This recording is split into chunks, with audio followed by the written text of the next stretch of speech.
আমাদের দেশের জাতীয় সঙ্গীত পরিবর্তন করার জন্য অনেকে বলা বলি করছেন এটা পরিবর্তন করা উচিত কিনা জানতে চাই। জাতীয় সঙ্গীত পরিবর্তন করা দাবি এবারে শুধু উঠছে না, এর আগে উঠেছে। কেন উঠেছে সেটা নিয়ে তর্ক আছে, বিতর্ক আছে। এটা উঠা উচিত কিনা, বা এই সঙ্গীত থাকা উচিত কিনা, বা জাতীয় কোনো গীত, জাতীয় কোনো স্লোগান থাকা উচিত নাকি সেটা পরিবর্তন করা দরকার, সেটা নিয়ে আলোচনা হতে পারে। আমি সে আলোচনা যাবো তার আগে একটু প্রাসঙ্গিক কোনো একটা বিষয় বলি। সেটা হলো যে দেশপ্রেমের নামে, দেশাত্মবোধকতার নামে, দেশাত্মবোধক কাজের নামে আপনি কোনো গীত, মিউজিক সংযুক্ত করে, বাদ্যযন্ত্র সংযোগে আপনি যদি কাউকে শুনতে বাধ্য করান, তাহলে সেটা তার স্বাধীনতার খর্ব করার সামিল, বিশেষ করে মুসলমানদের ক্ষেত্রে। কারণ ইসলাম যেহেতু বাদ্যযন্ত্র যোগে কোনো গান বাদ্যকে এলাও করে না, কোনো গানকে এলাও করে না। বিনা আপনি দেশাত্মবোধক গানের নামে, দেশপ্রেমের নামে আপনি আমাকে যদি চাপিয়ে দেন, তাহলে আমার অধিকার লঙ্ঘন করা, অধিকার খর্ব করা, দেশের সংখ্যাগরিষ্ঠ মানুষ যেটাকে হারাম মনে করে সেই কাজ আপনি দেশের মানুষগুলো চাপিয়ে দিতে পারেন না। দেশের একটা স্লোগান থাকলো, একটা গীত থাকলো, সেটার কথা মহাবিদ্যালয়তে আপত্তিকর আলোচনা থাকে, সেটা অবশ্যই সেটা গ্রহণযোগ্য হতে পারে। এবার আসলে এই গানটা নিয়ে যে আমাদের যে জাতীয় সঙ্গীত আছে, আপনারা জানেন যে রবীন্দ্রনাথের লেখা এই গানটি বাংলাদেশের জন্মের বহু আগে তিনি লিখেছেন। এই গীতটা মূলত বাংলাদেশকে কেন্দ্র করে লেখা হয়। বাংলাদেশকে কেন্দ্র করে যে লেখা হয়, সেখানে বাংলাদেশের জাতীয় সঙ্গীত হতে যাবে। এটা একটা বিষয়। একটা বিষয় হলো যেই গীতের মধ্যে কোথাও বাংলাদেশ শব্দটাই নেই, সেই গীত কিভাবে দেশের জাতীয় সঙ্গীত হতে পারে না?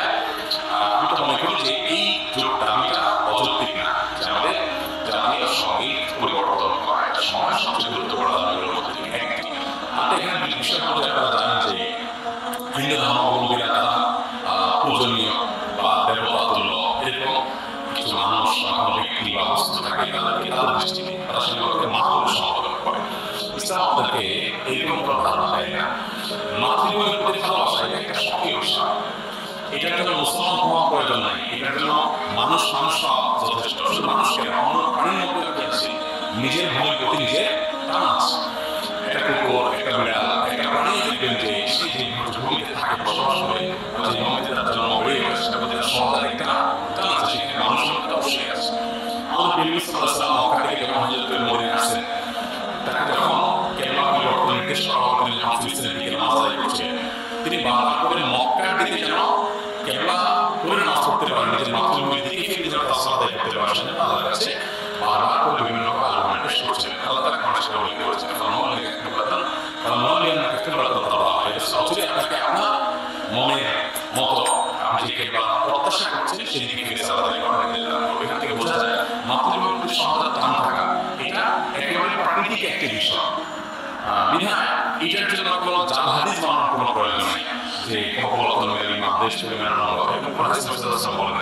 নিজেই নিজের মাতৃভূমিতে তার ভালোবাসা ছিল, একটা মানুষের আমাদের মধ্যে সেটা থাকবে, দায়িত্বশীলতা থাকবে, সেটাই স্বাভাবিক। আলাদা করে জাল হাদিস বানানোর প্রয়োজন নেই।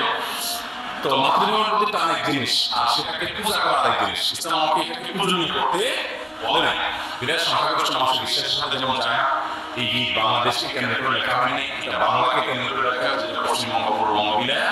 অতএব এই জ্ঞান মূলত এই দেশের জন্য না, যার কারণে এই গীত বাংলাদেশে এটা পরিবর্তন হওয়াটাই হলো যৌক্তিক। এটাকে যারা মনে করেন অপরিবর্তনের দাম তুললেই যারা মনে করেন যে উপদেশক গেল, তারা এটাকে করোনা মনে করেন নাকি করোনা যেন পরিবর্তন করা যায় না, পরিবর্তনযোগ্য। অতএব এটা পরিবর্তন করা দাবিটা আমি ব্যক্তিগত মনে করি যে অযোগ্য।